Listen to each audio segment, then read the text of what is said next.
Ça ne se coupe pas. Ça se défait tout seul. Et c'est l'une des viandes les moins chères qui peuvent avoir ce goût-là.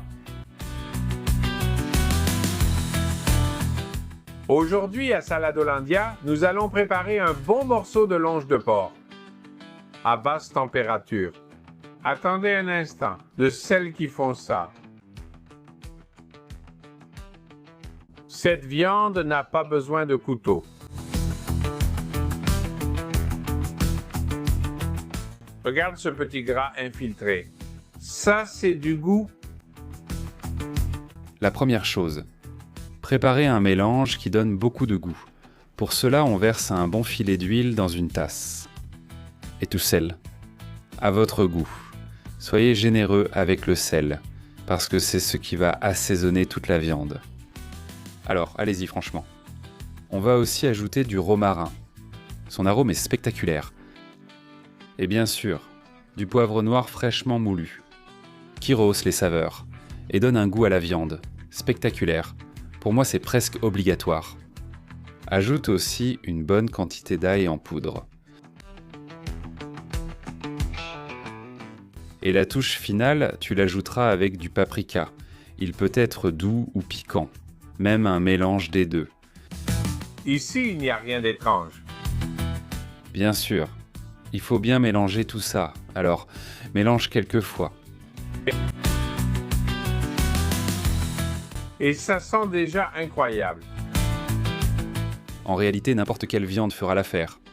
J'utilise de l'échine de porc, un bon morceau, parce qu'il y a beaucoup de gras et c'est encore meilleur, mais tu peux utiliser celle que tu veux. Et l'astuce est toujours la même. Bien l'enduire partout. Regarde, j'enduis aussi les côtés. Et bien sûr, je le retourne pour qu'il soit aussi bien enduit en dessous. N'oublie pas de en utiliser jusqu'à la dernière goutte de ce mélange magique que nous avons préparé. C'est le moment critique. Il faut bien s'assurer qu'on a enduit la viande partout. Une autre préparation consistera à hacher un oignon. Assure-toi d'obtenir de petits dés. Pour cela, le mieux est de couper des lanières, puis de hacher toutes ces lanières en même temps. Ainsi, tu as des dés rapidement et facilement. Maintenant, prends un plat allant au four et mets un peu d'huile au fond. Là, on va mettre cet oignon qui va servir de lit. L'astuce, c'est que le plat soit à peu près de la taille de la viande. Comme ça, tu fais en sorte qu'elle reste juteuse en cuisant presque immergée dans ses propres jus et ceux de l'oignon.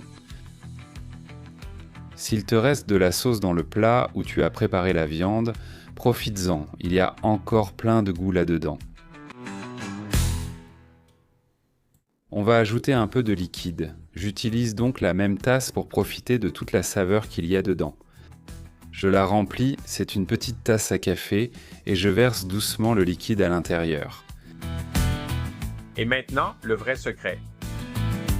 Couvre-la complètement avec une feuille d'aluminium. Le mieux, c'est de bien replier les bords pour que ce soit bien serré et que ça ne bouge pas. Vérifie que ce soit bien fermé.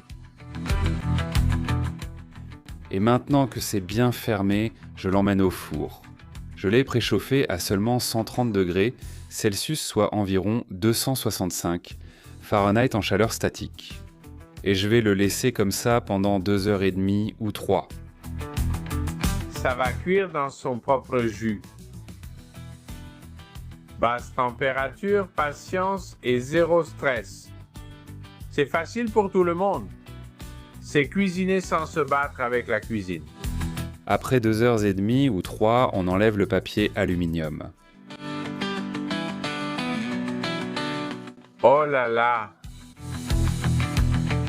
Un autre détail qui rehausse la saveur et qui permet à la viande de rester juteuse, c'est de profiter à ce moment-là du jus pour arroser le morceau de viande. Donc avec une cuillère, tu l'arroses très bien avec ses propres jus. Regarde ce petit bouillon, on dirait que c'est illégal. Et une fois qu'il est complètement imbibé, tu le remets au four. Mais cette fois en augmentant la température à environ 200 degrés Celsius ou 395 Fahrenheit. Il ne reste plus qu'à lui donner un peu de couleur, donc on le remet un petit moment en augmentant la température. Du four. Et en 15 ou 20 minutes, il sera doré à l'extérieur. Alors tu peux déjà le sortir, il est temps de se régaler. Avant de la goûter, laisse-la reposer au moins 10 minutes. Ensuite, mange-la entière, sers-la ou fais comme tu veux. Et maintenant, dis-moi la vérité. Est-ce que tu vas avoir la patience d'attendre ces 15 petites minutes juste après l'avoir sortie du four? Ou fais-tu partie de ceux qui ne peuvent pas résister et qui doivent la manger absolument? Je te rappelle qu'elles sont importantes pour que tout finisse de se stabiliser. Si tu la coupes dès qu'elle sort, elle perd un peu de sa magie. Regarde comme elle se défait simplement avec la fourchette.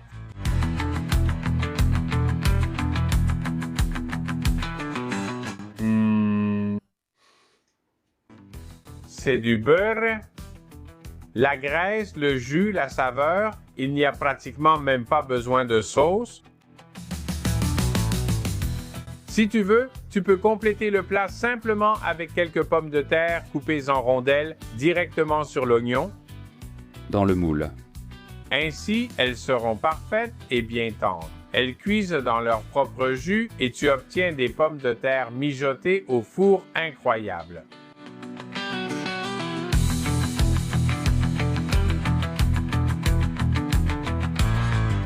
Garde bien cette recette car elle mérite d'être refaite.